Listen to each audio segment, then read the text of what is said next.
Dessert. Step 4. Last bite standing. There's a mysterious custom in Korea. The last bite standing. When there's about one bite left of that cake, nobody will go for it. You might be tempted, but don't be hasty. Right before you get up, take the last piece, saying that you simply can't waste food, or just leave it. It will save a few calories. Did you survive at the cafe? Did someone behind the counter catch your eye? Go for the same drink every single day. 오늘도 아이스 말차 라떼 드실 거죠? You might make an impression.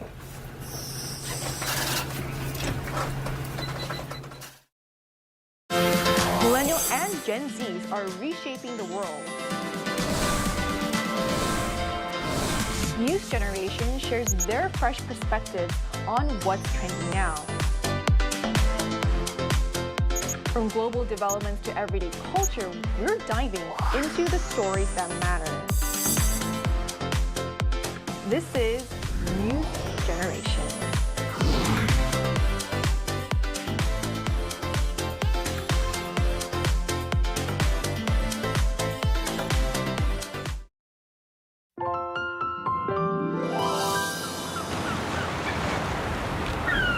Wow. Oh, this is a bidding.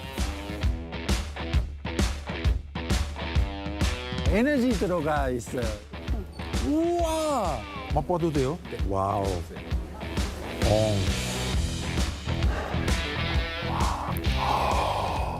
와, 색깔이 조금 노란색이에요. 부드러워요. You see? Beautiful little octopus shape.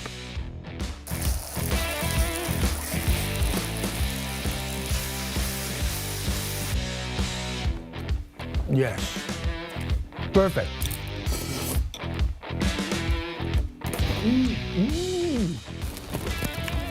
They're suck.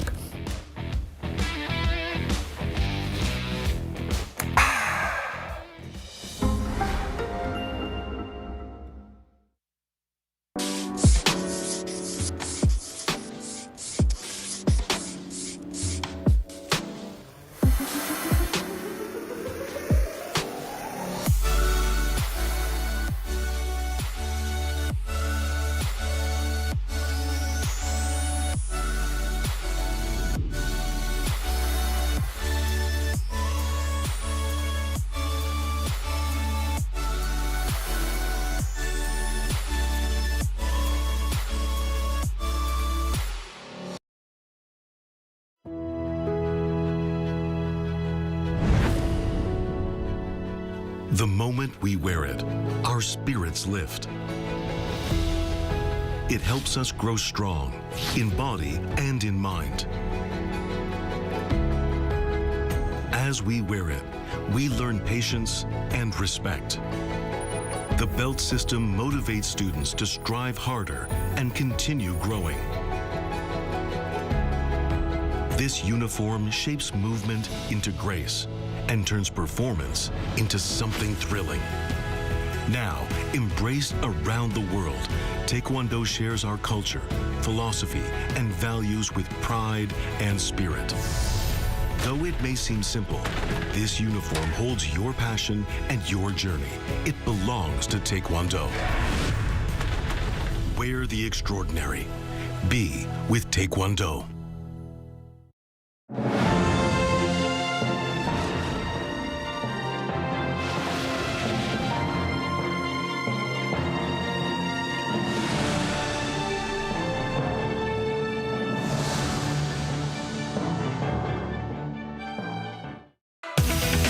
In our headlines on this Friday, May 15th, here in South Korea, US President Donald Trump is on his journey back home from Beijing, having ended his state visit to China that included a total of 6 separate encounters with his Chinese counterpart, Xi Jinping. Meanwhile, here in South Korea, the benchmark KOSPI breaks past the 8,000 mark for the first time during early morning trade on this Friday, before ending lower on profit-taking.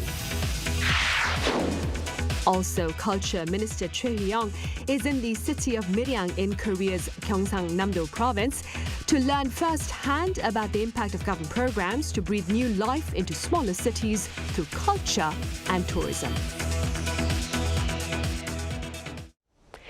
US President Donald Trump and his Chinese counterpart Xi Jinping end their latest encounter in Beijing, with more talks over tea today and an early invitation by the former to the latter for another summit in September, this time at the White House.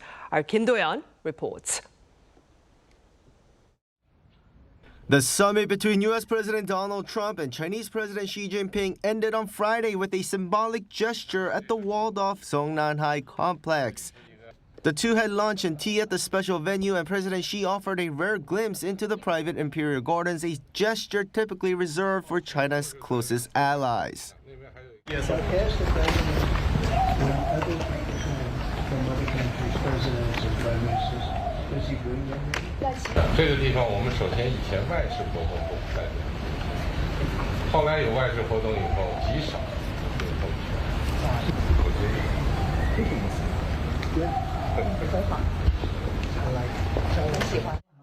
Both leaders characterized the three-day visit as a fundamental shift in bilateral ties.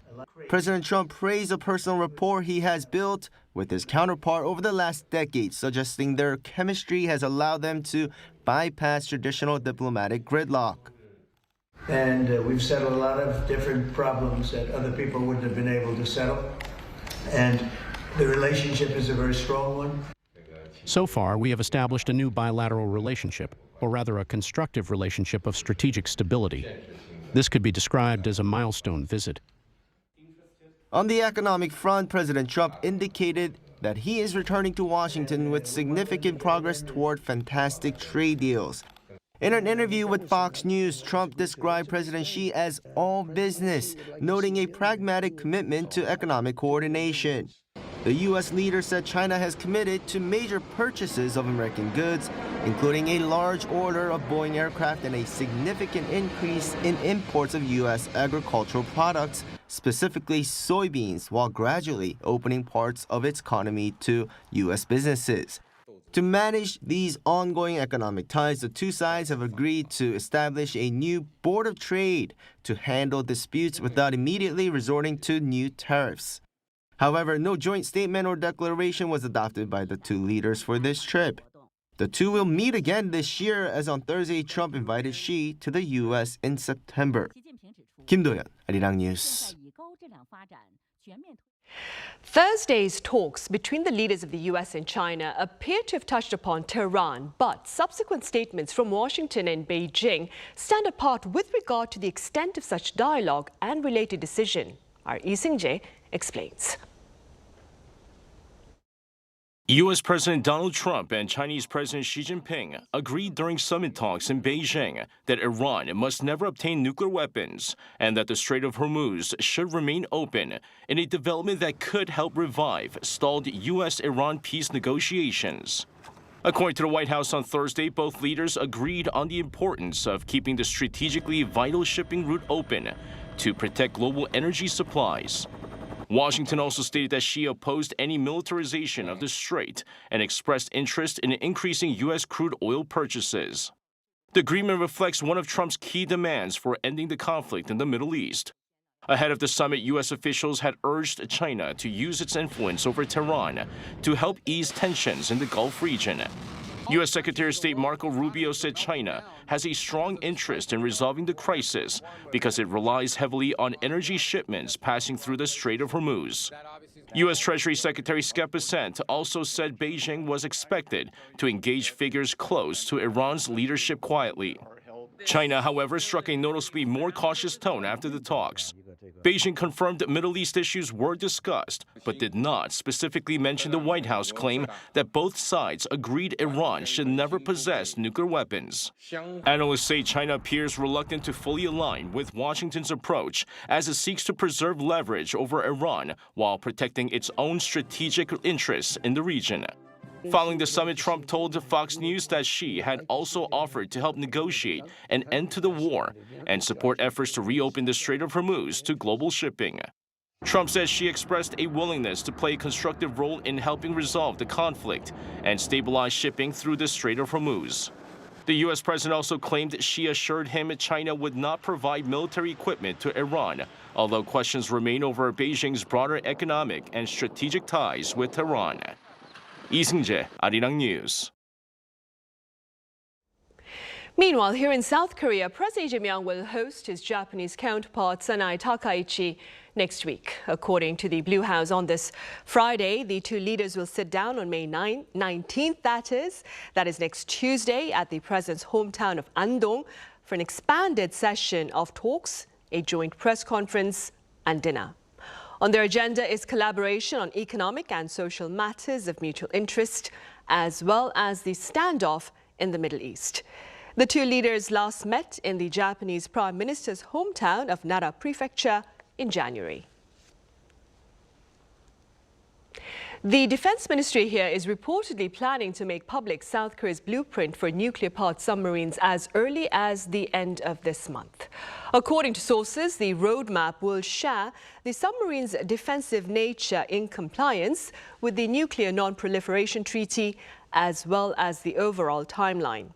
The move is seen as an effort to speed up related negotiations regarding the program amid slow progress in follow-up talks with the U.S.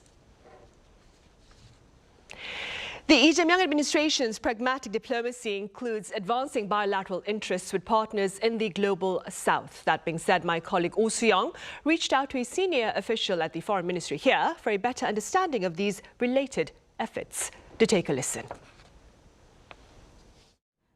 People and partnerships are at the heart of Seoul's expanding diplomatic reach. Deputy Minister for Public Diplomacy Im Sang-woo is playing an active role in deepening ties across the global south while strengthening support for Koreans abroad. Since taking office last December, Kenya and Madagascar were among his first overseas trips, ahead of a ministerial meeting involving 54 African countries next month.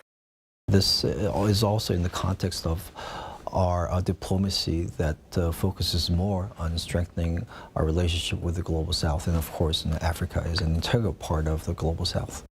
Global South outreach featured in President Lee Jae-myung's summit last month with Prime Minister Narendra Modi, marking the first Korean state visit to India in 8 years. One crucial agreement supports Korean SMEs investing in India, an initiative Im personally worked on during his posting in New Delhi. His diplomacy went beyond official meetings, from creating viral videos to volunteering as a guide at India's National Museum, a first for a foreign diplomat. His outreach now informs his role overseeing Korea's, the Foreign Ministry's public diplomacy platform, supported by 20 Koreans and 20 foreign nationals representing 18 countries. We are committed to running this channel not as just a platform to showcase Korean culture, but really a channel where genuine dialogue takes place with our friends from all over the world. But as Korea's global reach expands, so does the responsibility of protecting some 7 million overseas nationals amid risks from armed conflict and natural disasters to transnational crime. Our guiding principle has been to provide Koreans security, protection to a level that they would expect to have at home. So in that way, Koreans, wherever they are in the world, they can feel secure, they can feel safe, having this assurance that the Korean government will be there to provide assistance if needed. Im last week travelled to Thailand, Cambodia and Vietnam, where Seoul is working with local authorities to tackle online scam operations involving Koreans. The most critical tool that we can use to combat transnational crime is real-time intelligence. And there has to be a real-time sharing of intelligence amongst the law enforcement authorities. And there has to be swift and decisive action based on those real-time intelligence. From serving in the Democratic Republic of Congo and as Korea's first resident ambassador to Madagascar, Im has built relationships from the ground up and responded to consular crises in times of conflict and pandemic. Oh Soo-young, Arirang News.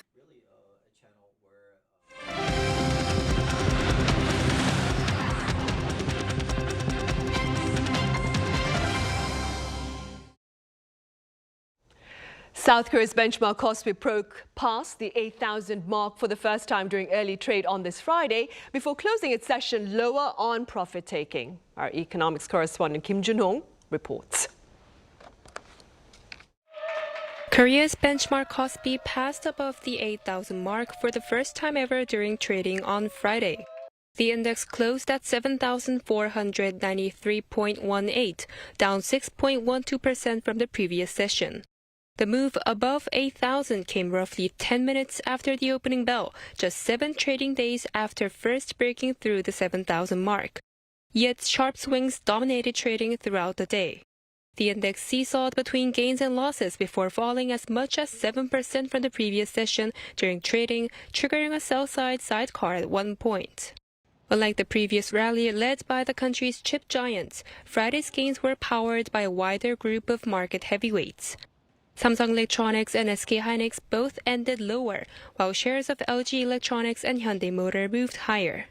All of the gainers are part of the broader AI value chain, including sectors tied to memory chips, energy, and semiconductor materials. One of Friday's key themes was growing attention to LG Group's shift toward AI-focused businesses, which helped lift related stocks. More broadly, Korea's market continues to see strong rallies in companies tied to the wider AI ecosystem.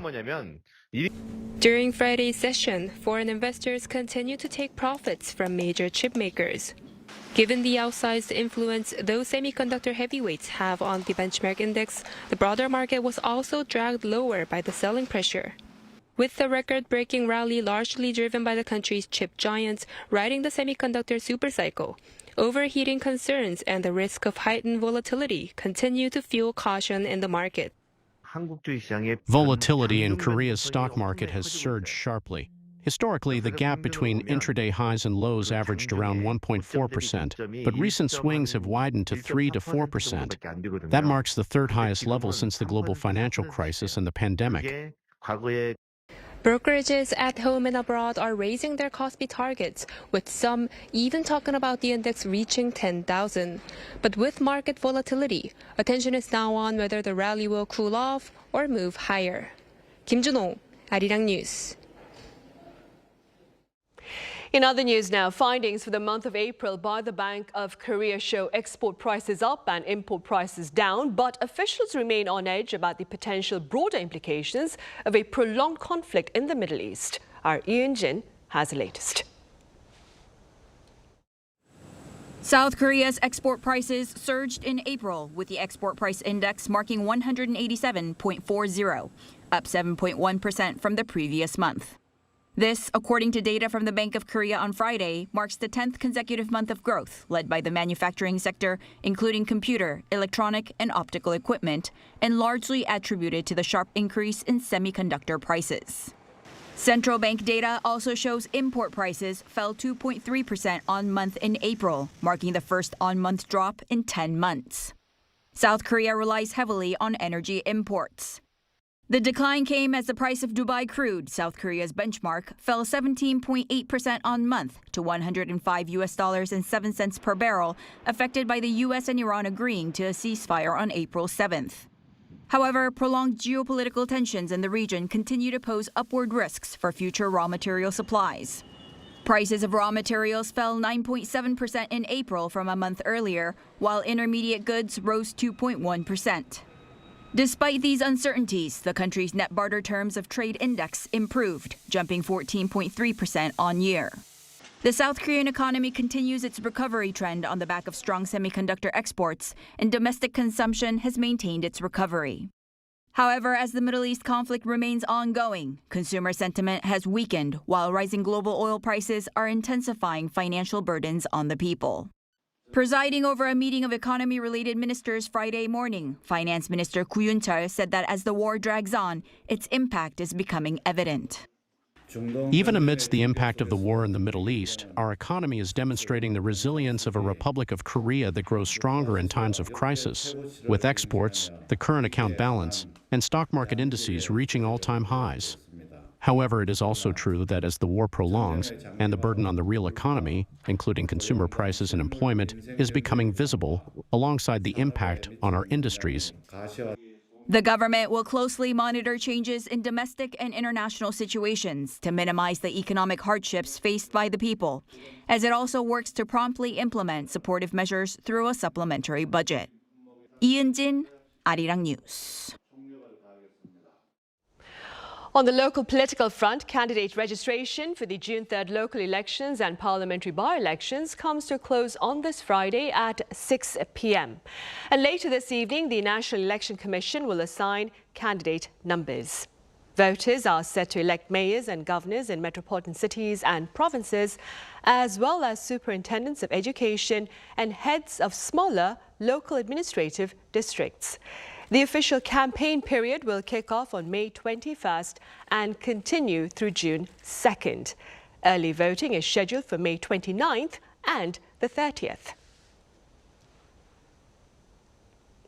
Culture Minister Choi Young was in the city of Miryang in Korea's Gyeongsangnam-do province to learn firsthand about the impact of government programs to breathe new life into smaller cities through culture and tourism. Our culture correspondent Park Gun-woo was there.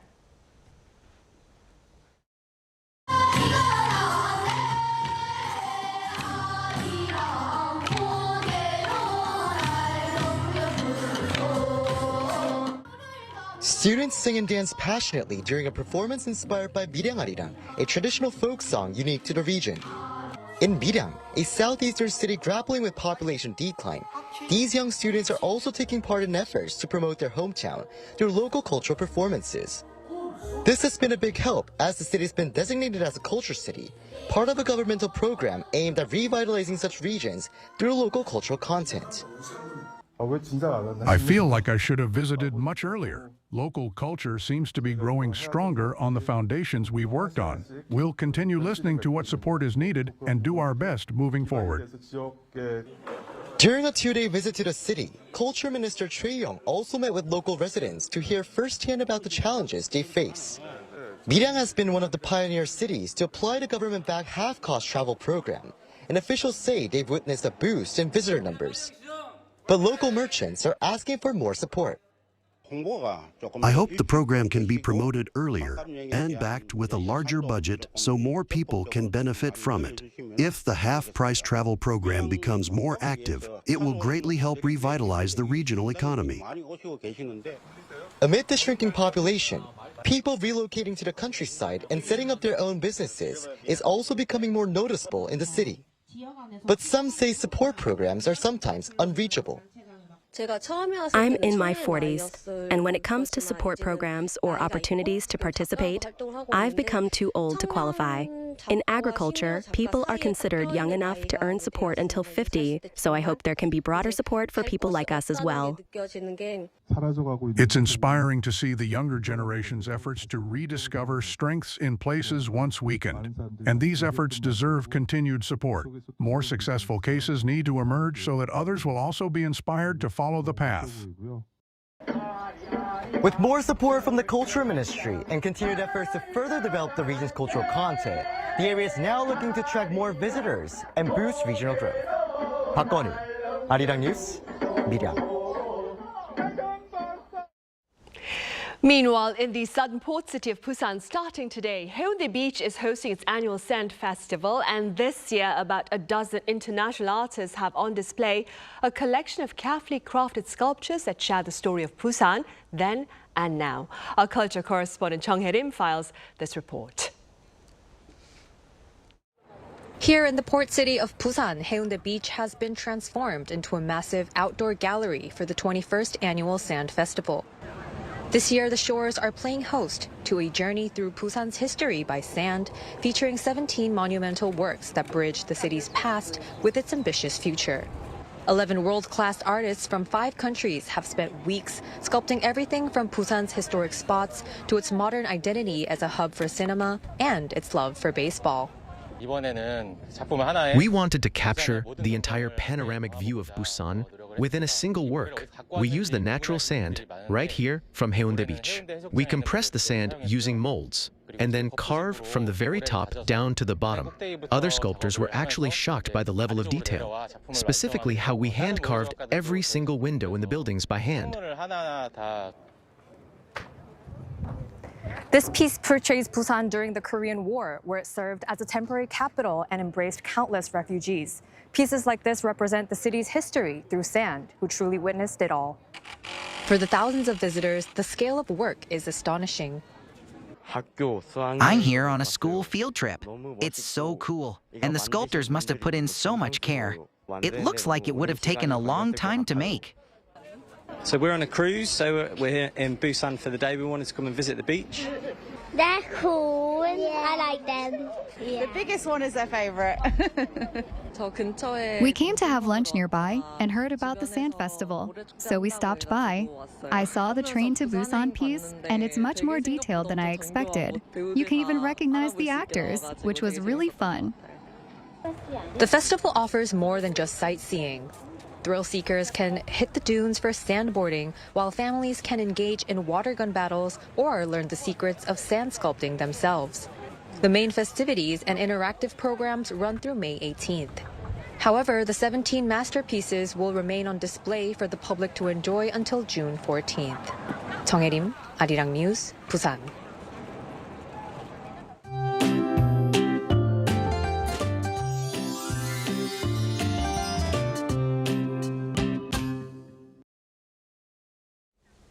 It was another hot day today, and daytime highs above 30 degrees Celsius are expected to continue throughout the weekend. For now, inland regions will continue to see big day-to-night temperature swings of around 15 degrees Celsius in many areas. So short sleeves will be just fine during the day this weekend, but it's still a good idea to keep a light jacket handy for cooler mornings and evenings. Clear skies tomorrow will bring strong sunshine throughout the day. That means UV levels will be very high nationwide during the daytime. Ozone concentrations are also expected to be bad in the capital area, Chungcheongdo and Jeollabuk-do provinces. So it's best to limit outdoor activities during the hottest part of the day. As for temperatures, Seoul will start the day at 18 degrees, Daejeon at 15 degrees, Busan at 14 degrees. Then by the afternoon, Seoul will get up to 31 degrees, Chuncheon, Daejeon 31 degrees, and Daegu up to even 33 degrees. The early season heat should finally back off around Wednesday next week as rain moves into the country.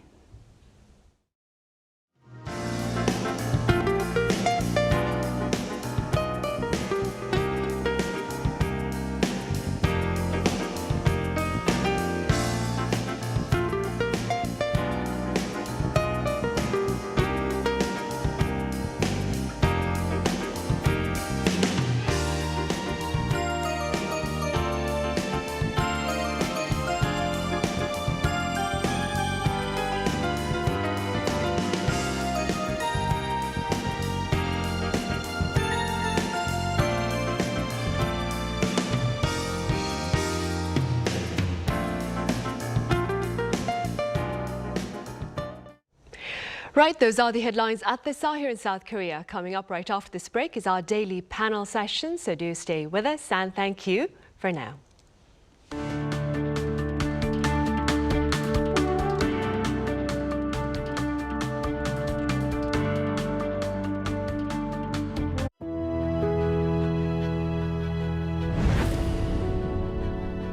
The moment we wear it, our spirits lift. It helps us grow strong in body and in mind. As we wear it, we learn patience and respect. The belt system motivates students to strive harder and continue growing. This uniform shapes movement into grace and turns performance into something thrilling.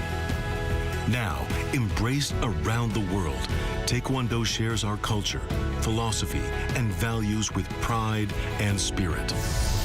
Though it may seem simple, this uniform holds your passion and your journey. It belongs to Taekwondo. Wear the extraordinary. Be with Taekwondo.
the main ingredient was an in-depth studio discussion on AI, bio, climate, defense, and economy, the 5 key industries driven by Korea. We also examine how the 5 future strategic industries are bringing innovations to workplaces and everyday life. Focus on K initiative at the heart of change. A journey to find real beauty items, beauty on and off. Exploring how beauty is perceived across cultures and generations, and highlighting K-beauty culture from multiple angles. Idol group On and Off try the products themselves and come up with their own guidelines. The most honest beauty report you can trust. Beauty On and Off. Michelin star chef Fabrizio teams up with a traditional liquor sommelier to offer the most exquisite balance of tastes. Explore more than just recipes, but the rich layers of flavors, as well as the beautiful backdrops of breweries across the nation.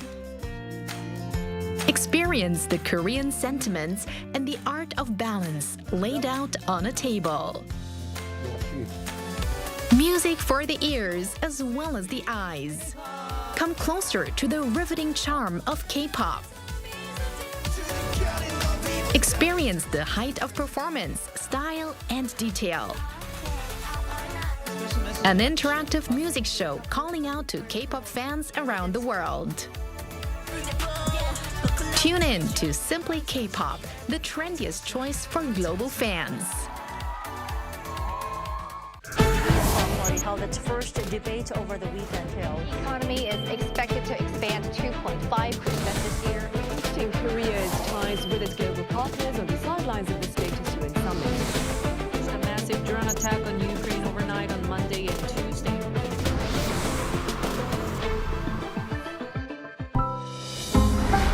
Arirang.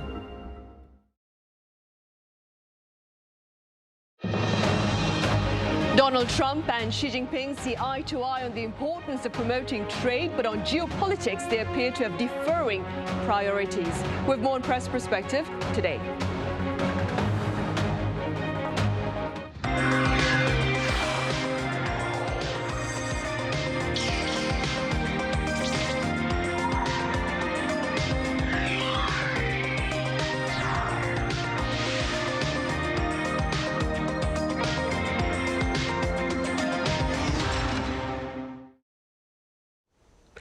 Hello and welcome to Press Perspective for this Friday, May 15th here in Seoul. I'm Min Sun-hee. Today we continue our talk on the summit between Donald Trump and Xi Jinping in Beijing that came to a close earlier today with the latter's invitation to his Chinese counterpart for another summit in September, this time at the White House in Washington, D.C. For more on this, I have Anthony Kuhn with American public broadcaster NPR here in the studio. Anthony, like I said, it's been such a long time. Welcome back. Nice to join you, Sun-hee. I also have Professor Kim Young-gyu at the Korea National Defense University joining our session virtually. Professor Kim, it's a pleasure. Thank you for having me. Anthony, we start here in the studio. Let's begin with some of the latest details about the closed-door summit discussions between the American and Chinese leaders in Beijing back on Thursday. Yes, well, the summit has wrapped up. President Trump is aboard Air Force One heading back to the U.S. at this point. Both the U.S. and China have declared this summit a success, but they emphasized very different things. The U.S. saw it as a success because Donald Trump believes he reached great deals with the Chinese. He was aiming for selling American products, such as agricultural products, energy, and perhaps airplanes. He wanted more Chinese investment in the U.S., and he wanted greater market access for American companies in China. He, of course, brought along many executives with him who were interested in selling more things to China. I should mention on the geopolitical front, President Trump said they agreed on two key things on Iran, which is that they both do not want to see Iran get nuclear weapons, and they both agree that the Strait of Hormuz should remain open. But the Chinese readout was somewhat different. President Xi Jinping, or as the Chinese call him, General Secretary Xi Jinping, emphasized the historic background of these talks, which is that this is a period of great, as he put it, fluidity and turbulence, and that the two sides have agreed to reach what he called a constructive strategic stability. He also was very emphatic on the point of Taiwan, saying it's the key issue in U.S.-China relations, and any missteps on this issue could lead to conflict between the two.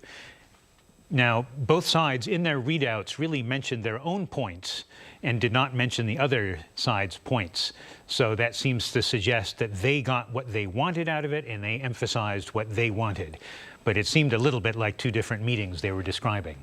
Right, Mr. Trump talking about soybeans and Boeing, and Xi Jinping talking about the importance of collaboration rather than confrontation. Professor Kim, I wonder, what's your evaluation of this latest exchange between Donald Trump and Xi Jinping? Well, I think China got what it came for, and what the U.S. got, and the U.S. got what it needed to show. The structural asymmetry of this summit was visible before the first handshake. Trump arrived in Beijing carrying real tactical burdens: unpopular war in Iran, rising oil prices, unsupportive allies, desperate need to boost Republican support for the midterm elections, and a weapons stockpile that has been drawn down faster than it can be replenished. I believe that last point is underappreciated by many media reports. The Iran conflict has actually increased Washington's urgency to secure rare earth and critical minerals, not reduced it. China knew this, of course, and Beijing entered from a position of strength, no comparable short-term pressures, time on its side, and every major leverage card still in Xi Jinping's hand. The result reflect that asymmetry, I believe, and China secured a 3-year strategic stability framework that institutionalizes the current balance of power, which at this moment favors Beijing. The United States secured visible deliverables, Chinese purchases of U.S. energy, agriculture commitments, like Anthony just mentioned, headline numbers that could play well domestically. What's most telling to me, although, is what was left off the table entirely. Trump did not mention Taiwan. Semiconductor controls and H-200 sales, despite all the pre-summit signaling and the presence of Jensen Huang, didn't come up in formal negotiations. North Korea wasn't mentioned by either leader. The Chinese readout offered a single line, but no more. These silences are not oversights, they are outcomes. And then for American allies in the region, the silence is louder than anything that was said. Right, a single line by China saying the talks had also covered Ukraine and North Korea. I wonder, Anthony, very briefly speaking, what appears to be the common assessment of this latest encounter between Mr. Trump and Mr. Xi Jinping, as covered by the media? You spoke about how both parties called the talks a success. Is that shared by the pundits? Well, I think both, most of the media reports I've seen see this as, a summit that went smoothly. The optics were good. At the same time, I think a lot of media set the bar quite low and tried to keep expectations low, and I think the results match that. And this is, has to do with the different aims that we were talking about. I think reports were clear that President Trump was mostly interested in one-off deals. He was not requesting reforms of, for example, China's state-guided economy, partially because the U.S. economy has increasingly become state-guided, sort of economic statecraft. We didn't hear anything about asking China to exercise restraint militarily, expanding its nuclear arsenal.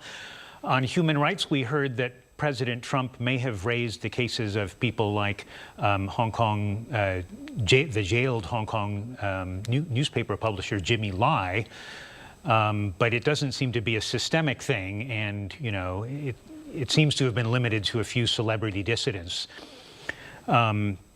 So on the Chinese side, Xi Jinping seemed to be quite cool. We saw none of the sort of flattery we saw coming from Trump, and he seemed to seek a stability with U.S. ties with an eye to improving China's long-term position vis-a-vis the U.S. And he was just clearly quite cool and not in a hurry. Right. Anthony, what aspects of this particular encounter are making international headlines? I mean, here in South Korea, the local headlines are talking about a summit that both leaders call a success, but one that lacks a joint statement, despite the fact that they had a total of 6 separate summits. What's the aspects of this encounter, like I said, being covered by the media elsewhere? Well, going into the talks, I think there was, as Professor Kim mentioned, a lot of examination of the relative strengths going into that, into the meeting. For Trump, Iran, and inflation. For Xi Jinping, confidence due in part to Chinese leverage over the U.S. because of rare earths, which he showed at the summit in Busan. Then I think the other big issue was Taiwan, and that's partially because China's neighbors, particularly Japan and Taiwan, were looking very carefully to see whether President Trump strayed from established U.S. policy. They realized that, first of all, he's been a long-time skeptic of allies and alliances. Second of all, he's talked about a G2, a duopoly, China and the U.S., sort of running global governance. And so there was concern that he would be under pressure to come out and say, we oppose Taiwanese independence. China would like that, but that's not the U.S. position. China insists that that position has not changed, and there's no indication that it came up. You know, it wasn't mentioned in the U.S. readouts, and there's no evidence so far that Trump did change the position. Right. Meanwhile, Professor Kim, with regard to North Korea, there was a lot of talk, speculation that is, about a potential meeting between Mr. Trump and North Korea's Kim Jong-un when he visits Beijing this particular month. Well, that did not occur, of course, and that being said, what are your prospects, Professor Kim, with regard to such engagement within this year? I would say the probability is not that high, and the summit made it lower, not higher. And here's why. North Korea was effectively absent from this meeting. Neither side mentioned it publicly. The Chinese readout offered a single line about the Korean Peninsula situation, and it was mentioned in the context of the war in Ukraine, nothing more. When the world's 2 most powerful leaders spend 2 days together and can find more than one sentence for North Korea, that tells you where Pyongyang sits on both of their priority lists right now. For U.S. DPRK engagement to resume, I think we have to see 2 preconditions that needs to be made. First, the Iran nuclear problem needs some sort of resolution. Trump cannot credibly run parallel diplomacy on North Korea while that conflict is still consuming Washington's bandwidth and political capital in the Middle East. And second, the Russia-Ukraine situation needs to reach at least a ceasefire, because North Korea's strategic value to Moscow currently depends on continued conflict. So until both of those conditions are met, the incentive structure simply isn't there for actively engaging the DPRK. What concerns me more is the longer trajectory. If this summit passes without North Korea on the agenda, the momentum for re-engagement doesn't just pause, it dissipates. These windows might be harder to reopen than we think. And the risk for Seoul is not just that talks don't happen. It's that when they eventually do, South Korea may not be in the room. Meanwhile, North Korea, nuclear threats coming from the North Korea will only get intensified, and that worries me. Right. All this being said then, Anthony, does China look to play an active role in perhaps reviving talks between the U.S. and North Korea, do you think? Well, it certainly says that they want to play a constructive role on the peninsula. But I think Professor Kim nailed it. They can just say, well, you know, the principles here, it has to be up to the principles, North Korea and the U.S. You know, as far as the U.S. is concerned, North Korea did not even figure in its, national security strategy. And North Korea has made a historic and strategic shift when it sort of dropped its goal of getting security guarantees for the U.S. in exchange for giving up part of its nukes. Now it intends to rely on a different sort of security structure involving backing from Russia and to a lesser extent China and other like-minded nations. So, you know, while both sides have said they could be open to talks, it seems to be very low on their list of priorities. I think, you know, China has historically made clear it doesn't want nuclear tests just over the border on its doorstep. As long as that's happening and, you know, North Korea continues to be a distraction and a thorn in the U.S. side, I think they're willing to let that continue just as it is. Professor Kim, I wonder, based on what has been shared about this particular summit in Beijing, what are your suggestions with regard to South Korea's future navigation between the U.S. and, of course, China? Well, South Korea's current position is actually stronger than most commentators suggest, but the window is closing. Right now, both Washington and Beijing need Korea. The United States needs our shipbuilding capacity, indispensable memory chips in the semiconductor ecosystem, and for military presence as an unsinkable aircraft carrier. China needs to prevent Seoul from fully integrating into what Beijing calls America's lattice structured alliance network in the Indo-Pacific. That gives Korea genuine leverage today. But here is what this summit clarified. Trump's Washington is transactional in ways that create both opportunity and danger for middle powers or semi-great powers like South Korea. The opportunity is real. Korea can extract genuine concessions while it remains indispensable to both sides. The danger is equally real. A Washington that cuts bilateral deals with Beijing without consulting allies can just as easily trade away Korean interest to close a deal. We saw hints on that this week on semiconductor, on Taiwan, on North Korea. So my suggestion is straightforward. Engage everyone openly on the surface, but balance seriously underneath. Korea should maintain working relationships with both Washington and Beijing, but the real investment must go inward. Defense capacity, defense industry, and coordination with other middle powers like Japan, Australia, Canada, or possibly European countries. And one thing Korea must avoid is a trap Japan fell into, standing out and making loud public commitments on Taiwan contingencies that hand Beijing a grievance to weaponize in the next round of U.S.-China negotiations. So the most valuable thing Seoul can do right now is stay indispensable to both sides without becoming a liability to either. Right, a daunting task, of course, if I may say so myself. Anthony, speaking as a foreign journalist based here in East Asia, what are your thoughts on the Lee Jae-myung administration's diplomatic balancing act between the U.S. and China? Well, when I think of that, I think, first of all, of President Lee's statement that the traditional division of Anmi Gyeongjong, or depending on China for trade and security, depending on the U.S. for security, is no longer tenable. Obviously, that means on one level, you can't depend on one country for this and another country for that. You can also think of it, perhaps, as a broader piece of advice, not to get trapped in the U.S.-China rivalry and maintain, as President Lee has long said, strategic autonomy. Now, the other thing he said was ahead of his visit to the U.S. last year, when the U.S. was talking about strategic flexibility and using that strategic flexibility to target China, President Lee very clearly said that's something we cannot easily agree to.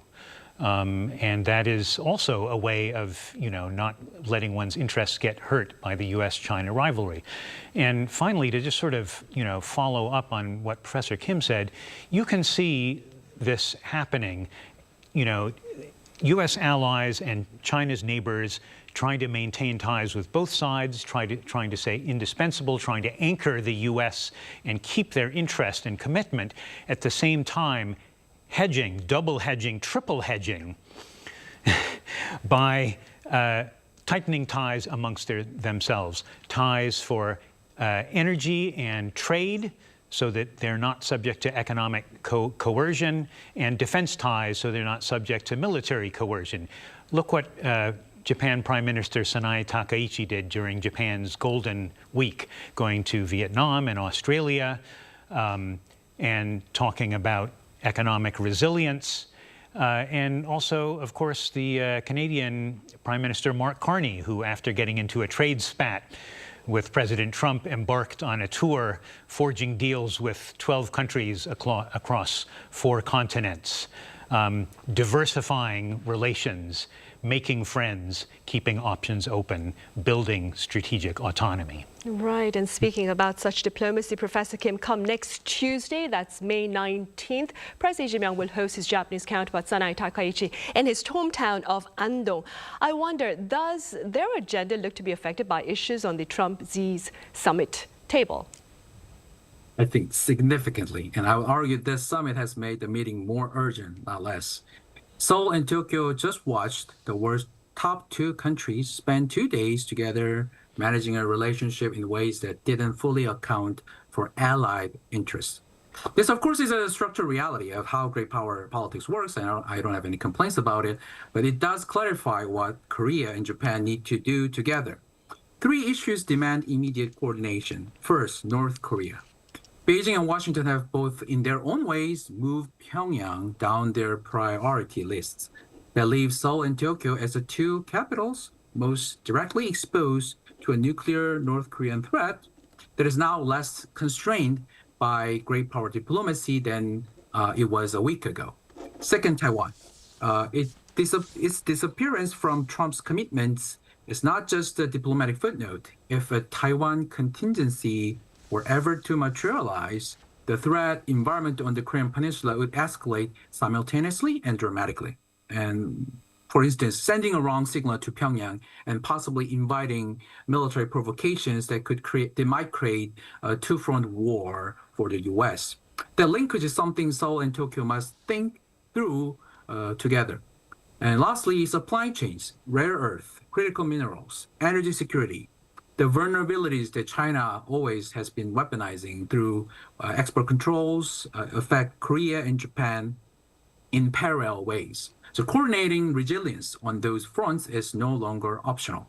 So Trump's transactional pressure on alliance is actually pushing both Korea and Japan closer together, perhaps faster than either governments expected.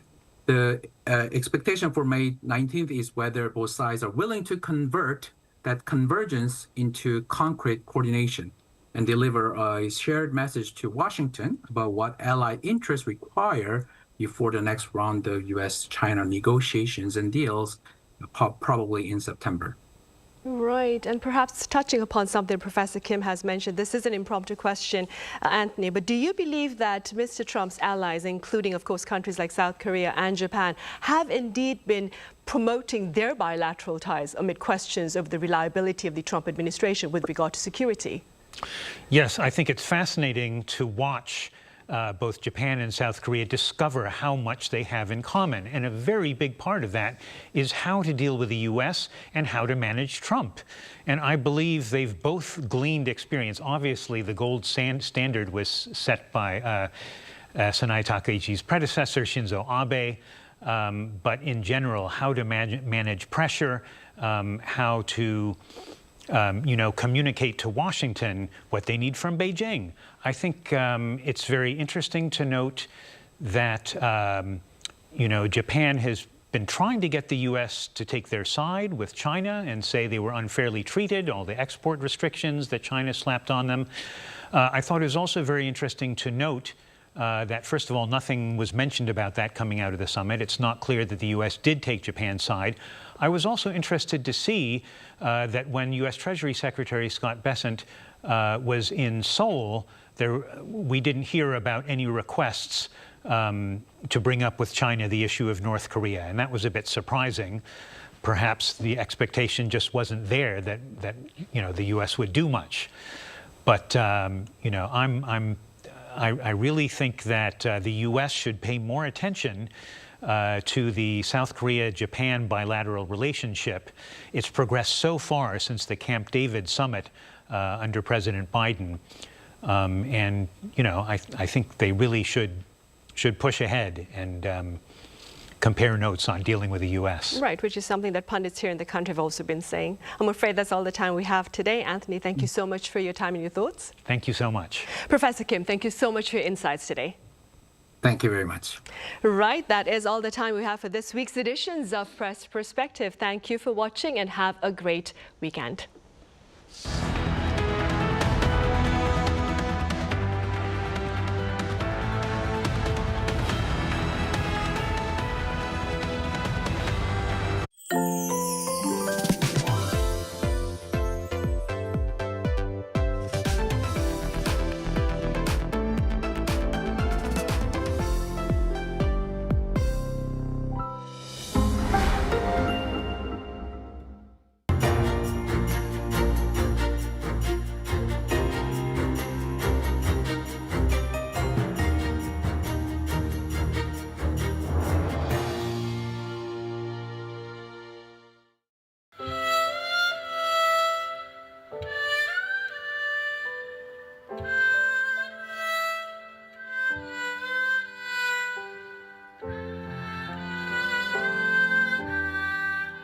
해금은 두 줄로 된 한 학기인데 저도 처음에 시작하게 된 거는 그 두 줄에서 너무 다양한 소리가 나오는 게 너무 신기했고 일단 해금이 되게 사람의 목소리랑 좀 비슷하다고 많이들 하세요. 줄을 눌러서 이렇게 음을 계속 왔다 갔다 진동하는 그런 형태를 띠고 있다 보니까 애절하다라고 많이 말씀을 해주시는 것 같아요.